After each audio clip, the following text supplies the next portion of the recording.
네, 오늘은 연중 19주일이면서 한국의 모든 교회, 성공회를 포함해서 모든 교회가 우리나라의 평화와 통일을 위해서 기도하는 주일입니다.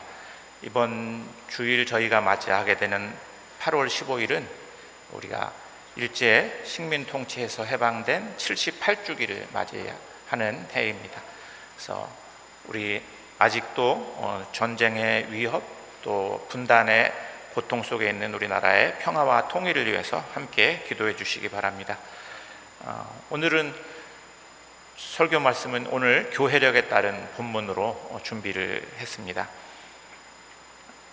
오늘 우리가 들은 복음 말씀에 보면 예수님께서는 기도하러 산 위로 올라가셨다. 그런데 제자들은 바다에서 역풍을 만났다. 이렇게 이야기를 합니다. 두 모습이 대비되고 있죠, 그죠? 마테오는 산에 올라가서 기도하며 하느님과 함께 있는 예수님의 모습과 바다에서 역풍을 만난 제자들의 모습을 대비해 주고 있습니다. 산은 말씀드린 대로 하느님을 만나는 장소였다면 고대인들에게 바다는 혼돈의 장소입니다. 혼돈과 어려움 속에 곤경에 처해 있는 제자들의 모습. 우리는 지금 이 복음서가 쓰여진 한참 지난 이후에 오늘 우리가 복음서를 읽고 있지만 당시에 마테오가 이 복음서를 기록할 때 이 복음서를 읽었던 독자들은 이게 무슨 의미인지 너무 분명했을 거예요. 왜냐하면 당시에 교회는 극심한 박해 상황 속에 놓여 있었고 성서에서 특히 복음서에서 이 배라고 하는 것은 교회를 상징하는 언어였기 때문에 그렇습니다. 그래서 자신들이 처한 교회의 상황, 초대교회 그리스도인들이 처한 그 상황 속에서 오늘의 복음을 읽었을 것입니다. 삶이 안전하고 평화로울 때 우리는 나에게 이런 평화를 주신 하느님께 감사해야지 하는 마음을 갖기도 하지만 실은 우리 삶에 아무 고난이 없을 때는 우리의 삶이 하느님의 은혜에 의지하고 있다고 하는 것을 잊어버리고 망각할 때가 많습니다. 그렇죠? 그러다가 어려움에 처하면, 공경에 처하게 되면 그때 우리는 다시 하느님을 찾게 됩니다. 그것이 우리들의 신체적인 질병일 수도 있고 사람들 관계 속의 위기일 수도 있고 우리가 하고 있는 어떤 일에서 사업에서 겪는 어려움일 수도 있습니다. 그것이 무엇이 됐든지 우리들이 살아가면서 어떤 역경에 역풍을 만나게 되면 그때 우리는 하느님을 찾게 됩니다. 근데 그 역풍 속에서 우리가 처음 맞이하게 되는 경험은 하느님이 안 계신 것 같아, 이런 부재의 경험이죠.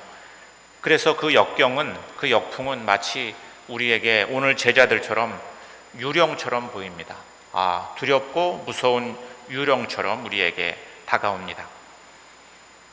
오늘 복음은 예수님께서 우리가 그런 역경과 역풍을 만난 그 상황 속에 그 폭풍을 뚫고 우리를 찾아오신다, 그렇게 이야기하고 있습니다.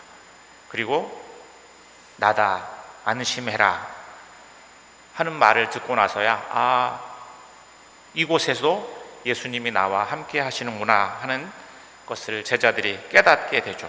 우리도 종종 그럴 때가 있지 않습니까? 가끔 사람들이 우리 영적 여정을 이렇게 인생의 아리랑곡선처럼 그려보라 그러면 많은 사람들이 실제로 내가 하느님을 만났던 순간들은 아주 기쁘고 행복했던 순간인 경우도 있지만 더 많은 경우는 고통 속에서 하나님을 만났다고 고백하는 사람들이 많아요. 그러니까 역풍 속에서 우리가 하느님을 만났다는 고백을 하는 사람들이 많습니다. 우리도 그 역풍 속에서, 그 폭풍 속에서 나다 안심해라 하는 소리를 듣게 됩니다. 근데 예수님은 왜 그러면 그 폭풍 있는 바다에서 두려워하는 제자들의 배로 그냥 바로 올라타시면, 오늘 예수님이 배에 오르자 폭풍이 그쳤다 이렇게 얘기했는데 바로 배 위로 오르시지 않고 베드로에게 오너라 그 폭풍이는 바다 위를 걸어서 나에게 와라 이렇게 말씀하시고 있잖아요. 왜 그러셨을까? 실제로 저희들 바람잘 날 없다는 말이 있는데 저희들 인생에서 실은 역풍이 없는 날은 없죠, 그죠?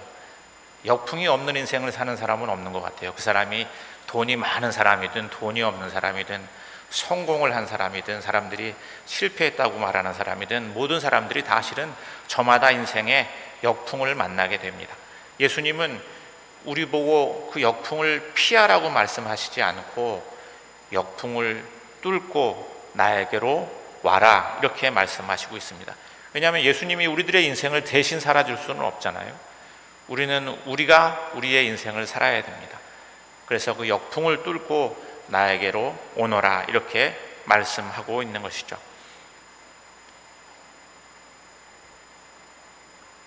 주님은 교회와 그리스도인을 향해서 배 안에서 숨어 있지 말고 역풍과 풍랑을 뚫고 나에게로 오라고 말씀하십니다.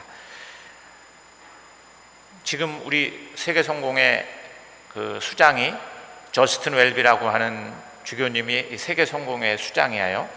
그분이 캔터베리 대주교로 취임할 때 설교를 하셨는데 실은 오늘 이 본문을 가지고 설교를 하셨어요. 그러면서 뭐라고 얘기를 했냐면 오늘 교회에게 요청되고 있는 것은 배 밖으로 나와서 예수 그리스도의 손을 잡기 위해 바다에 빠질 수 있는 용기다 그렇게 얘기를 하셨어요.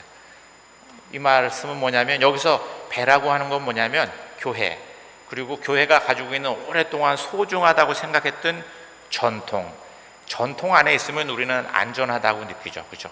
왜냐하면 그건 오랫동안 해온 거니까. 근데 전통을 벗어나면 굉장히 불안해해요.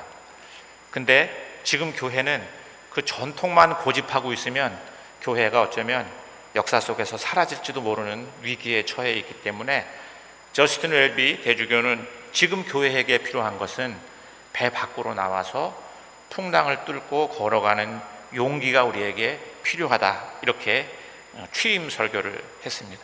그리고 그분은 지금도 교회의 변화와 쇄신을 위해서 여러 가지 노력을 기울이고 있습니다. 오늘 복음에서는 베드로는 배 밖으로 나와서 조금 걸어가다가 다시 물에 빠져서 허우적거리면서 살려달라고 예수님에게 소리를 지르잖아요. 왜 그렇게 됐습니까? 베드로가 배에 빠지게 된 원인은 뭐죠?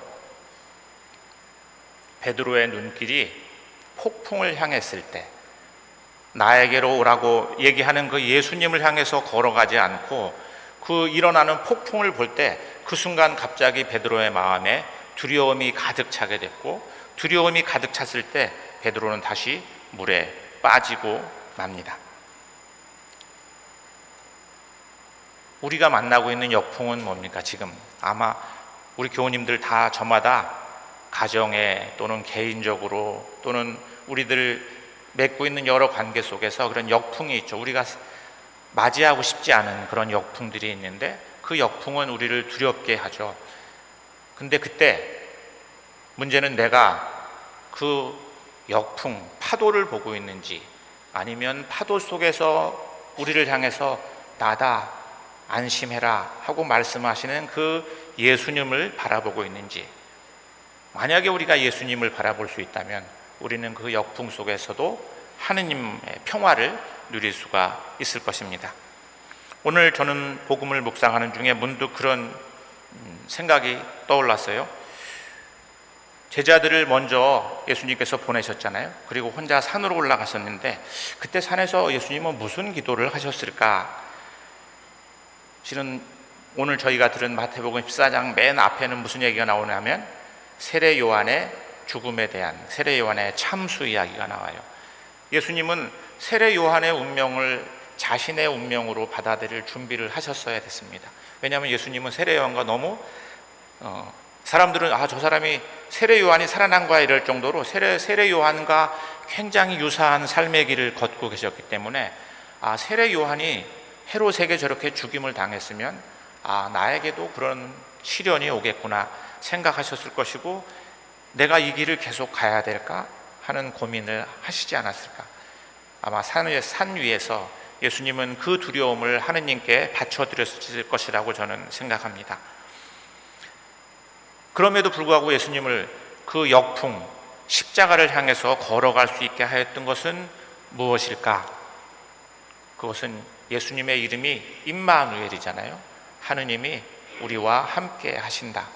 내가 어떤 길을 걸어가도 그곳에 함께 하시는 하느님을 예수님은 깊게 신뢰하셨기 때문에 그 길을 걸을 수 있었습니다.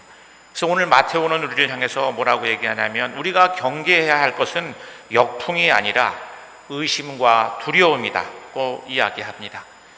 오늘 우리가 들은 구약 말씀에 보면 꿈쟁이 요셉이 형제들에게 죽임을 당하는 이 역풍을 만났을 때, 그런 역풍보다 더 심한 역풍이 있을까요? 나를 사랑하는 가족이 나를 죽이려고 해.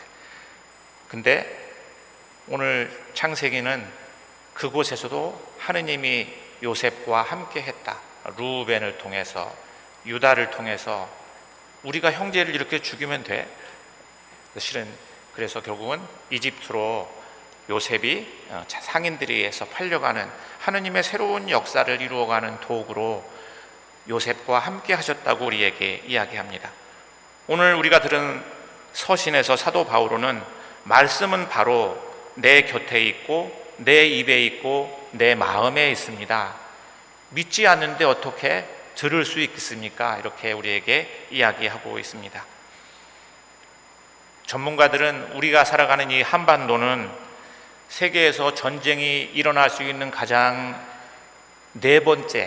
전쟁이 일어날 수 있는 네 번째로 전쟁 위기가 큰 지정학적 위치에 우리가 살고 있다, 이렇게 말합니다. 우리는 실은 실감하지 못하죠. 근데 세계 전문가들은 우리나라에서 그런 전쟁이 일어난다면 아마 세계에서 네 번째로 전쟁이 일어날 가능성이 있는 나라다, 이렇게 얘기를 합니다. 그래서 실은 우리는 끊임없이 우리 조국의 평화와 통일을 위해서 실은 기도하고 또 거기에 관심을 기울여야 모든 민족이 또 우리의 후손들이 안전하고 평화롭게 살 수 있는 나라에 살고 있습니다.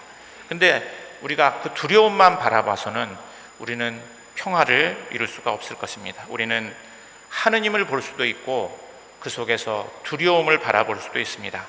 오늘 성서가 우리에게 전하는 메시지는 하느님께서 아니 계신 곳이 없고 하느님께서 일하시지 않는 곳이 없고 하느님은 모든 공간, 모든 시간 안에서 우리와 함께 하신다고 이야기하고 있습니다. 그것이 우리의 개인적인 역풍이든지 우리의 가정의 역풍이든지 또는 우리 민족의 역풍이든지 우리가 그 속에서 두려움이 아니라 예수 그리스도를 바라보면서 평화를 살아갈 수 있기를 성부와 성자와 성령의 이름으로 말씀드렸습니다.